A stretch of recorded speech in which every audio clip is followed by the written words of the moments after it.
Okay, 2025 April ബാച്ചിൽ exam എഴുതാൻ വേണ്ടി SSLC എക്സാം എഴുതാൻ വേണ്ടി സജ്ജരായിരിക്കുന്ന സ്റ്റുഡൻസ് ആണ് നാം. നമ്മൾ വളരെ പ്രധാനപ്പെട്ട കുറച്ച് കാര്യങ്ങൾ ശ്രദ്ധിക്കാൻ വേണ്ടി ഞാൻ പറഞ്ഞിട്ടുണ്ടായിരുന്നു.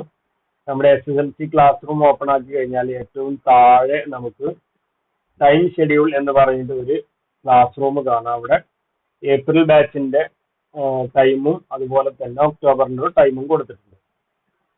നമ്മൾ ഏപ്രിൽ ബാച്ച് ആയതുകൊണ്ട് തന്നെ നമ്മുടെ ഓഗസ്റ്റിൽ നമ്മുടെ ക്ലാസ് സ്റ്റാർട്ട് ചെയ്ത് August, September, October, November, December, ജനുവരി ഈ 6 മാസത്തെ ക്ലാസ്സുകളായിരുന്നു നമ്മൾ സ്റ്റാർട്ട് ചെയ്തിട്ടുണ്ടായിരുന്നത്. അതിൽ ഇംഗ്ലീഷ് 3 ചാപ്റ്റർ വീതം ഓരോ ക്ലാസ്സുകളിലും ഓരോ മാസങ്ങളിലും പഠിച്ചു പോവുകയാണെങ്കിൽ സിമ്പിൾ ആയിട്ട് തന്നെ നമ്മുടെ ഈ 6 മാസം കൊണ്ട് കംപ്ലീറ്റ് ചെയ്യാൻ പറ്റിയിരുന്നു. മലയാളം 3 ചാപ്റ്റർ, അറബി 4 chapter, science 4 chapter, social science 3 chapter, maths 3 chapter, ഇങ്ങനെ ഓരോ മാസവും 3 ചാപ്റ്റർ പഠിച്ചു കഴിഞ്ഞാൽ സിമ്പിൾ ആയിട്ട് തന്നെ പഠിച്ച് നിങ്ങൾക്ക് പോകാൻ പറ്റിയിരുന്നു. അത് കഴിഞ്ഞ് ഫെബ്രുവരി മാസത്തിൽ നമ്മൾ റിവിഷനും ഓൾഡ് ക്വസ്റ്റ്യൻ പേപ്പർ റിവ്യൂവും അതുപോലെ കഴിഞ്ഞ ചാപ്റ്റേഴ്സുകളൊക്കെ റിവിഷൻ ചെയ്യാനും അതുപോലെ തന്നെ കഴിഞ്ഞ വർഷത്തെ ക്വസ്റ്റ്യൻ പേപ്പറൊക്കെ റിവ്യൂ ചെയ്ത് അതിന്റെ എങ്ങനെയാണെന്ന് മനസ്സിലാക്കാൻ വേണ്ടിയിട്ടുള്ള മാസമായിട്ടായിരുന്നു നമ്മൾ ടൈം ഷെഡ്യൂൾ ചെയ്തിട്ടുണ്ടായിരുന്നത്. അങ്ങനെ ചെയ്ത ആളുകൾക്ക് വെരി സിമ്പിൾ ആയിട്ട് തന്നെ ഇനി മാർച്ച് മാസത്തിൽ വരുന്ന മോഡൽ എക്സാം അതുപോലെ പ്രാക്ടിക്കൽ എക്സാം ഇതൊക്കെ അറ്റൻഡ് ചെയ്യാൻ പറ്റും. ഓരോ കാര്യങ്ങളും കൃത്യമായിട്ട് തന്നെ ഞാൻ A to Z വരെ ഞാൻ പറഞ്ഞു തരാം. അപ്പോൾ ആ ടൈം ഷെഡ്യൂളിൽ കൃത്യമായിട്ട് പഠിക്കാത്ത ആളുകൾ ഉണ്ടെങ്കിൽ അവർ ഇനി ശ്രദ്ധിക്കാനുള്ളത്, നമ്മളൊരു 50 100ൽ 33 മാർക്കാണ് പാസ്സാവാൻ വേണ്ടത്. അതിലൊരു 50 മാർക്കിനെങ്കിലും ഉള്ള ചാപ്റ്റേഴ്സുകൾ സെലക്ട് ചെയ്യാതെ പഠിക്കാം. ഉദാഹരണത്തിന് ഇംഗ്ലീഷ് ആണ്, ഇംഗ്ലീഷ് ഓപ്പൺ ചെയ്ത് കഴിഞ്ഞാൽ അതിൽ നമുക്ക് ചാപ്റ്റേഴ്സുകൾ കാണാം. ഇതിൽ ഇംഗ്ലീഷിൽ 16 ചാപ്റ്റർ മാത്രമേ വരുന്നുള്ളൂ. ഈ 16 ചാപ്റ്റർ അത് കഥാ കവിതയൊക്കെ ആയിരിക്കും. അതൊക്കെ കൃത്യമായിട്ട് മനസ്സിലാക്കി കഴിഞ്ഞാൽ തന്നെ ഏകദേശം പാസ്സാവാനുള്ള മാർക്ക് കിട്ടും. അതിലേറ്റവും പ്രധാനപ്പെട്ടത് ബേസ് ഇംഗ്ലീഷ് എന്ന ഒരു ക്ലാസ് ഉണ്ട്. അതിലുള്ള ഈ ബേസ് ഇംഗ്ലീഷിന്റെ കുറച്ച് ക്ലാസ്സുകൾ class 1, class 2, class 3, MC3, class 4 മുതൽ നമ്മൾ പ്രധാനപ്പെട്ട ക്വസ്റ്റ്യൻ പേപ്പറുകളിൽ വരുന്ന സെന്റൻസ് റൈറ്റ് ചെയ്യുക, ലെക്ചർ ഉണ്ടാക്കുക, ഇങ്ങനെ തുടങ്ങി നമ്മുടെ ഇംഗ്ലീഷ് ചാപ്റ്ററിന്റെ പുറത്തു നിന്ന് കുറച്ച് കാര്യങ്ങൾ വരും. അതാണ് നമ്മൾ ഇതിൽ ഉൾപ്പെടുത്തിയിട്ടുള്ളത്. ഓക്കെ, ഇപ്പൊ English question paper review part 1, part 2, part 3 ഇങ്ങനെ 3 പാർട്ടായിട്ട് കൊടുത്തിട്ടുണ്ട്. ഈ 3 പാർട്ടും കൃത്യമായിട്ട് കംപ്ലീറ്റ് ചെയ്ത് കഴിഞ്ഞാൽ ഇംഗ്ലീഷ് എക്സാമിൽ എങ്ങനെ ക്വസ്റ്റ്യൻ വരും, എങ്ങനെ ആൻസർ എഴുതും എന്നുള്ള കൃത്യമായിട്ട് നിങ്ങൾക്ക് മനസ്സിലാവും. അത് നിങ്ങൾ ഇതുവരെ പഠിക്കാത്ത ആരെങ്കിലും ഉണ്ടെങ്കിൽ ഫസ്റ്റ് ആയിട്ട് നിങ്ങൾ അതാണ് കംപ്ലീറ്റ് ചെയ്യേണ്ടത്. അത് കൃത്യമായിട്ട് നോട്ട് ബുക്കിലൊക്കെ എഴുതിയിട്ട് കൃത്യമായിട്ട് പഠിച്ചു കഴിഞ്ഞാൽ നിങ്ങൾക്ക് വളരെ പെട്ടെന്ന് തന്നെ അത് ഇംഗ്ലീഷിൽ പാസ്സാവാൻ പറ്റും.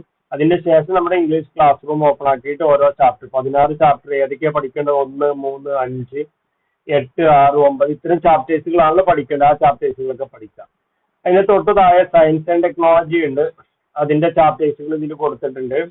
അപ്പൊ അതിന്റെ പ്രധാനപ്പെട്ട ചാപ്റ്റേഴ്സുകളുടെ വീഡിയോസുകളും ഇതിൽ കൊടുത്തിട്ടുണ്ട്. ബാക്കിയുള്ളത് നമുക്ക് വായിച്ചാൽ തന്നെ മനസ്സിലാവാൻ പറ്റുന്നതേ ഉള്ളൂ. എന്നിരുന്നാലും ഓരോ മൊഡ്യൂളുകളിൽ എത്ര മാർക്ക് വീതം വന്നിട്ടുണ്ട് എന്നുള്ള ഇവിടെ ഈ വീഡിയോയിൽ തന്നെ കൊടുത്തിട്ടുണ്ട്. അത് നോക്കിയിട്ട് ഒരു 50 മാർക്കിനുള്ള മൊഡ്യൂളുകൾ സെലക്ട് ചെയ്യുക, അതിന്റെ താഴെയുള്ള ചാപ്റ്റേഴ്സുകളും കംപ്ലീറ്റ് ചെയ്യുക. അങ്ങനെ ചെയ്യുമ്പോൾ നിങ്ങൾ കൃത്യമായിട്ട് തന്നെ ഒരു 33 മാർക്കൊക്കെ വാങ്ങാൻ പറ്റും. ഒരു 50 മാർക്കുള്ളത് നമ്മൾ സിമ്പിൾ ആയിട്ട് തന്നെ പഠിച്ചു വെക്കണം, എന്നാലേ നമുക്ക് ഒരു 33 മാർക്കിനെങ്കിലും ഉള്ളത് വാങ്ങാൻ പറ്റുള്ളൂ. ഓക്കെ, മാത്സിന്റെ ക്ലാസ് ഇതിലുണ്ട്. മാത്സിൽ പല പല വീഡിയോസുകളും ഇൻക്ലൂഡ് ചെയ്തിട്ടുള്ളതാണ്. അതിൽ നിങ്ങളൊരു 40-50 മാർക്കിന് ഇവിടെ ഫസ്റ്റ് വീഡിയോ കൊടുത്തിട്ടുണ്ട്, ഓരോ ചാപ്റ്റർ എത്ര മാർക്കിനാണ് വരിക എന്നുള്ളത്. അത് നോക്കിയിട്ട് ഒരു 50 മാർക്കിനുള്ള ചാപ്റ്റർ നിങ്ങൾക്ക് ഏതാണോ ഇഷ്ടമുള്ളത്. ചിലത് ഗുണനങ്ങളും ഘടകക്രിയകളുണ്ട്, അതുപോലെ തന്നെ വേരിയബിൾ ഉണ്ട്, അതുപോലെ തന്നെ എലിമിനേഷൻ മെത്തേഡ് ഉണ്ട്. സിമ്പിൾ സംഭവങ്ങളാണ്. അതുപോലെ മാത്സിന്റെ മറ്റു ക്ലാസ്സുകളൊക്കെ ഇതിലുണ്ട്. അപ്പോ നിങ്ങൾക്ക് വെരി സിമ്പിൾ ആയിട്ടുള്ള പഠിച്ച് പാസ്സാകാൻ പറ്റുന്നതാണ് ഇതിൽ കൊടുത്തിട്ടുള്ളത്. ഓക്കെ, അപ്പൊ അതില് ഏറ്റവും സിമ്പിൾ ആയിട്ടുള്ള ചാപ്റ്റേഴ്സുകൾ, വളരെ കുറഞ്ഞ നിങ്ങൾക്ക് ഉപകാരപ്പെടുന്ന സിമ്പിൾ ആയിട്ടുള്ള ചാപ്റ്റേഴ്സുകൾ അത് നിങ്ങൾ സെലക്ട് ചെയ്ത് പഠിക്കുക. ഏറ്റവും പ്രധാനപ്പെട്ട ഞാൻ തന്നെ ഡയറക്റ്റ് ചെയ്ത വീഡിയോസുകൾ ഇതിലുണ്ട്. അതാവുമ്പോൾ ഒന്നും കൂടെ നിങ്ങൾക്ക് ബെറ്റർ ആയിട്ട് പാസ്സാവാൻ പറ്റും. കാരണം ഏറ്റവും സിമ്പിൾ ആയിട്ടുള്ള ചാപ്റ്റേഴ്സുകളാണ് ചെയ്തിട്ടുള്ളത്. മറ്റുള്ള വീഡിയോസുകളൊക്കെ ഏറ്റവും ടഫ് ആയിട്ടുള്ള സബ്ജക്റ്റ് വരുന്ന ഏരിയകളിലുള്ള സിമ്പിൾ ആയിട്ടുള്ള ക്ലാസ്സുകൾ എവിടേക്കാണ് അവൈലബിൾ ആയിട്ടുള്ളത് അതൊക്കെ നമ്മൾ എടുത്തിട്ടാണ് ഏറ്റവും സിമ്പിൾ ആയിട്ടാണ് നിങ്ങൾക്ക് തന്നിട്ടുള്ളത്. അപ്പൊ അത്തരം കാര്യങ്ങൾ മാത്സിന്റെ വിഷയത്തിൽ നിങ്ങൾ ശ്രദ്ധിക്കുക. ഇനി മോഡൽ എക്സാം വരുന്നുണ്ട്. മോഡൽ എക്സാമിന്റെ ടൈം ടേബിൾ നിങ്ങൾക്ക് ഇന്ന് ഗ്രൂപ്പിൽ തരും. ആ ഗ്രൂപ്പിൽ തരുന്നതിനനുസരിച്ച് കൃത്യമായിട്ട് 2 to 5 4 അതിന് ടൈം ഉണ്ടാവാം. ആ ടൈമിൽ നിന്ന് കൃത്യമായിട്ട് മോഡൽ എക്സാം നിങ്ങൾ അറ്റൻഡ് ചെയ്യുക. അതിന്റെ ആൻസറുകൾ പേഴ്സണൽ ആയിട്ട് നിങ്ങൾ എഴുതിയിട്ട് അയച്ചു തരാം. ഓക്കെ, ഇത്രയും കാര്യങ്ങളാണ് പറയാനുള്ളത്. പിന്നെ പ്രാക്ടിക്കൽ അതിന്റെ ടൈം ടേബിൾ നമ്മൾ ഗ്രൂപ്പിൽ അയച്ചിട്ടുണ്ടായിരുന്നു. ആ പ്രാക്ടിക്കൽ ടൈം ടേബിളിനനുസരിച്ച് നിങ്ങളുടെ സ്റ്റഡി സെന്ററിൽ കോൺടാക്ട് ചെയ്ത് കഴിഞ്ഞാൽ എപ്പോഴാണ് അതിന്റെ PCT ക്ലാസ്സുകൾ നടക്കുന്നത് എന്നുള്ള അറിയും. നടന്നു കഴിഞ്ഞിട്ടുണ്ടെങ്കിൽ അതിന്റെ റെക്കോർഡ് ബുക്ക് തയ്യാറാക്കാനുള്ള സബ്ജക്ട് ഏതൊക്കെയാണെന്നുള്ളത് വാങ്ങാൻ പറഞ്ഞിട്ടുണ്ടായിരുന്നു. ആരെങ്കിലും ഇനി അതും ചെയ്യാത്തുണ്ട് പേഴ്സണൽ ആയിട്ട് കോൺടാക്ട് ചെയ്ത് അവിടുത്തെ നമ്പറൊക്കെ വാങ്ങിയിട്ട് അത് വളരെ പെട്ടെന്ന് തന്നെ ക്ലിയർ ചെയ്യാം. എന്നിട്ട് നിങ്ങൾ റെക്കോർഡ് ബുക്ക് വാങ്ങിയിട്ട് അതിൽ അവർ പറയുന്ന 4-5 ആക്ടിവിറ്റീസ് ഉണ്ട്, അത് എഴുതിയിട്ട് കൃത്യമായിട്ട് പ്രാക്ടിക്കൽ എക്സാമിന് പോകണം. പ്രാക്ടിക്കൽ എക്സാമിന് പോകുമ്പോൾ അവിടെ ചെയ്ത് കാണിക്കേണ്ട കാര്യങ്ങളില്ലാതെ നമ്മൾ ഈ റെക്കോർഡ് ബുക്ക് തയ്യാറാക്കി അതിൽ എഴുതുന്ന ആക്ടിവിറ്റീസുകൾ ഉണ്ടല്ലോ, അതിൽ 2-3 ആക്ടിവിറ്റീസ് അവിടെ എഴുതുന്ന രീതിയിലായിരിക്കും എക്സാം ഉണ്ടാവുക, റിട്ടേൺ ആയിട്ടായിരിക്കും ഉണ്ടാവുക. അപ്പൊ അത് റിട്ടേൺ ആയിട്ട് കൊടുക്കുക, മറ്റു ചെയ്ത് കാണിക്കേണ്ട ആവശ്യമില്ല. അങ്ങനെ തന്നെ ആവുമ്പോൾ നിങ്ങൾ കൃത്യമായിട്ട് പ്രാക്ടിക്കൽ എക്സാം അറ്റൻഡ് ചെയ്യുക, പാസ്സാവും. ഒന്നും കൂടെ പറയുന്നു, PCT ക്ലാസ്സിന് അറ്റൻഡ് ചെയ്യാൻ പറ്റാത്തവർ അറ്റൻഡ് ചെയ്യുക. അത് കഴിഞ്ഞ ആളുകൾ സാറുമായി കോൺടാക്ട് ചെയ്ത് പ്രാക്ടിക്കൽ എക്സാം എന്താണോ അന്ന് അത് ചോദിച്ചിട്ട് ആ ഒരു ദിവസം കൃത്യമായിട്ട് ആ സ്റ്റഡി സെന്ററിൽ പോയിട്ട് റെക്കോർഡ് ബുക്ക് എഴുതി തയ്യാറാക്കിയിട്ട് അവിടെ കൊണ്ടുപോയി സബ്മിറ്റ് ചെയ്യാം.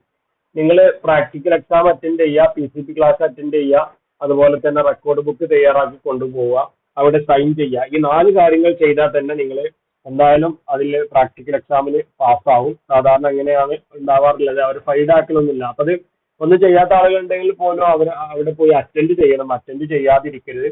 കാരണം അറ്റൻഡ് ചെയ്ത് കഴിഞ്ഞാൽ അവർ പാസ്സാവാനുള്ള മാർക്ക് അതിൽ നിന്ന് ഇട്ട് തരും നിങ്ങൾ സിമ്പിൾ ആയിട്ട് തന്നെ. അപ്പോൾ ആരും മടിച്ചിരിക്കരുത്, കൃത്യമായിട്ട് തന്നെ അറ്റൻഡ് ചെയ്യണം. അറ്റൻഡ് ചെയ്താലുള്ളൂ നമുക്ക് പാസ്സാവാൻ പറ്റുക. ഓക്കെ, അത്രയും കാര്യങ്ങളാണ് ഇതിൽ പ്രാക്ടിക്കൽ എക്സാമുമായി പറയാനുള്ളത്.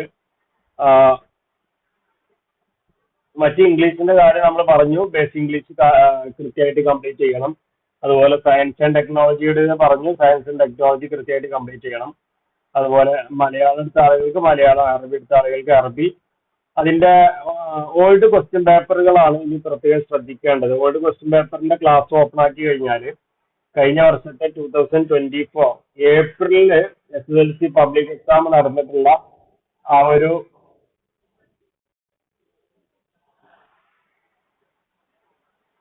ഒരു ടൈം ഷെഡ്യൂൾ നിങ്ങൾക്ക് ഇതിൽ കൃത്യമായിട്ട് കാണാൻ പറ്റും. ആ ഒരു ക്വസ്റ്റ്യൻ പേപ്പർ കൃത്യമായിട്ട് കാണാൻ പറ്റും. അത് ഡൗൺലോഡ് ചെയ്യുക. ഡൗൺലോഡ് ക്ലിക്ക് ചെയ്ത് ഡൗൺലോഡ് ചെയ്ത് മലയാളം മീഡിയം ആണെങ്കിൽ താഴെ മലയാളം മീഡിയം ഉണ്ട്, ഇംഗ്ലീഷ് മീഡിയത്തിന് സെപ്പറേറ്റ് ഉണ്ട്. അതൊക്കെ നിങ്ങൾ കൃത്യമായിട്ട് ഡൗൺലോഡ് ചെയ്ത് കാര്യങ്ങൾ മനസ്സിലാക്കുക. ക്വസ്റ്റ്യൻ പേപ്പർ എങ്ങനെയാണെന്നുള്ളത് മനസ്സിലാക്കി വെക്കുക. അത് ഏറ്റവും പ്രധാനപ്പെട്ടതാണ്. അത് നിങ്ങൾ ചെയ്ത് വെക്കുക. നമ്മൾ ഇന്ന് തന്നെ ടൈം ടേബിൾ നിങ്ങൾക്ക് തരും. ആ ടൈം ടേബിൾ തരുന്ന കൃത്യമായിട്ട് തന്നെ നിങ്ങൾ എക്സാം അറ്റൻഡ് ചെയ്യുക. A4 ഷീറ്റ് വാങ്ങിയിട്ട് അതിലെ ആൻസറുകൾ എഴുതിയിട്ട് ഫോട്ടോ എടുത്ത് എക്സാം കഴിഞ്ഞ് ഒരു അരമണിക്കൂറിന്റെ ഉള്ളിലായിട്ട് ഫോട്ടോ എടുത്ത് PDF ആക്കിയിട്ട്, അതിന് PDF ആക്കാൻ കഴിയാത്ത ആളുകൾ ഫോട്ടോ അയച്ചാലും മതി, പേഴ്സണലി അയച്ചു തരാം. ഇത്രയും കാര്യങ്ങളാണ് ഈ ഒരു ക്ലാസ്സിൽ പറയാനുള്ളത്. ഇനി എന്തെങ്കിലും ഡൗട്ടുകൾ ഉണ്ടെങ്കിൽ നിങ്ങൾ കൃത്യമായിട്ട് ചോദിക്കുക. ഓക്കെ, അപ്പോൾ പ്രാക്ടിക്കൽ എക്സാം അറ്റൻഡ് ചെയ്യുക, മോഡൽ എക്സാം അറ്റൻഡ് ചെയ്യുക, എക്സാമിന് വേണ്ടി തയ്യാറാവുക. ഇത്രയും ദിവസങ്ങൾ പഠിച്ചിട്ടില്ല എങ്കിൽ ഇനി ഇവിടുന്ന് അങ്ങോട്ടുള്ള ദിവസങ്ങൾ 1.5 മാസത്തിന്റെ ഏകദേശം പ്രാക്ടിക്കൽ എക്സാം ഈ മാസം തുടങ്ങുമെങ്കിലും പബ്ലിക് എക്സാം ആകുമ്പോഴേക്ക് ഏകദേശം ഒരു 1.5 മാസം വരുന്നുണ്ട്. അത് കൃത്യമായിട്ട് തന്നെ ഓരോ ദിവസവും 1-2 മണിക്കൂർ വെച്ച് പഠിച്ചാൽ മാത്രമേ നിങ്ങൾക്ക് പാസ് ഔട്ട് ചെയ്യാൻ പറ്റുള്ളൂ. ആ ഒരു കാര്യം നിങ്ങൾ പ്രത്യേകം ശ്രദ്ധിക്കുക. ഇനി എന്തെങ്കിലും ഡൗട്ടുകൾ ഉണ്ടെങ്കിൽ നിങ്ങൾക്ക് ചോദിക്കാവുന്നതാണ്. ഓക്കെ, ആർക്കെങ്കിലും എന്തെങ്കിലും ഡൗട്ടുകൾ ഉണ്ടോ?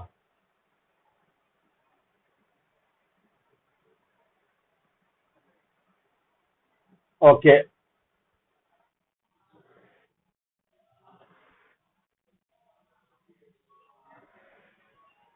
അത് രണ്ട് രീതിയിൽ എഴുതാം. ഇംഗ്ലീഷിൽ എഴുതാം, മലയാളത്തിൽ എഴുതാം. നിങ്ങൾക്ക് ടെക്സ്റ്റ് ബുക്ക് കിട്ടിയിട്ടുണ്ടോ? NIOSന്റെ ഹെഡ് ഓഫീസിൽ നിന്ന് അയച്ചുന്ന ടെക്സ്റ്റ് ബുക്ക് കിട്ടിയിട്ടുണ്ടോ? ഒരു ചാക്കിലൊക്കെ വന്നിട്ടുള്ള? ഇല്ല അല്ലേ? ജാബിർ ഫാമിലിക്ക് കിട്ടിയിട്ടുണ്ടോ?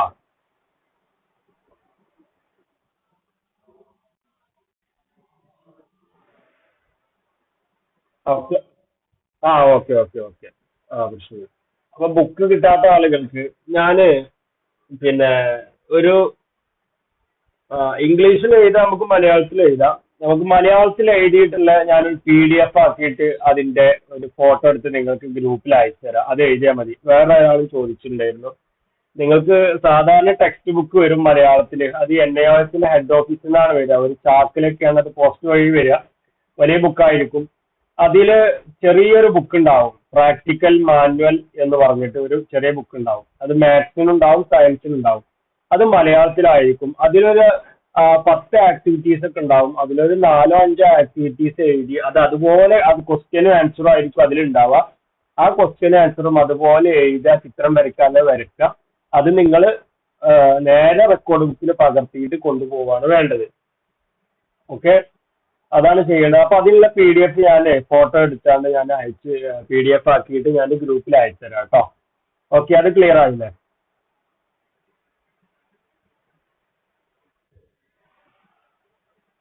നിങ്ങള് സവാദിന്റെ ഇതേതാ, സ്റ്റഡി സെന്റർ ഏതാ വരുന്നത്? ഇളയത്. അവര് ഏതെങ്കിലും സബ്ജക്ട് എഴുതാൻ പറഞ്ഞു? അവരെന്താ പറഞ്ഞത്? ഏത് എഴുതാനാ പറഞ്ഞത്? 3 എണ്ണം എഴുതാൻ പറഞ്ഞല്ലേ? അപ്പൊ ആ എഴുതുന്ന 3 എണ്ണം നിങ്ങൾ കൃത്യമായിട്ട് പഠിച്ചു പോകണം. സിമ്പിൾ ആണ്, വളരെ 3 എണ്ണം ഉണ്ടാവുള്ളൂ. അത് ജസ്റ്റ് ഒന്ന് വായിച്ചു പോകും, കാരണം അത് എഴുത്ത് പരീക്ഷ ഉണ്ടാവും അവിടെ. അപ്പൊ അതിന്റെ ആൻസറുകൾ എഴുതാണ്ടാവും. അത്രേ ഉള്ളൂ പ്രാക്ടിക്കൽ എക്സാം. അപ്പൊ സിമ്പിൾ ആണ്. ഒരു 3 എണ്ണം 4 ഒരു 5 എണ്ണം വരെയുള്ളത് ഞാൻ എന്ത് ചെയ്യാം, ആ, പിന്നെ ഫോട്ടോ എടുത്ത് PDF ആക്കി അയച്ചിടാം. വേറെ എന്തെങ്കിലും ഡൗട്ടുകൾ ഉണ്ടെങ്കിൽ ചോദിക്കാം.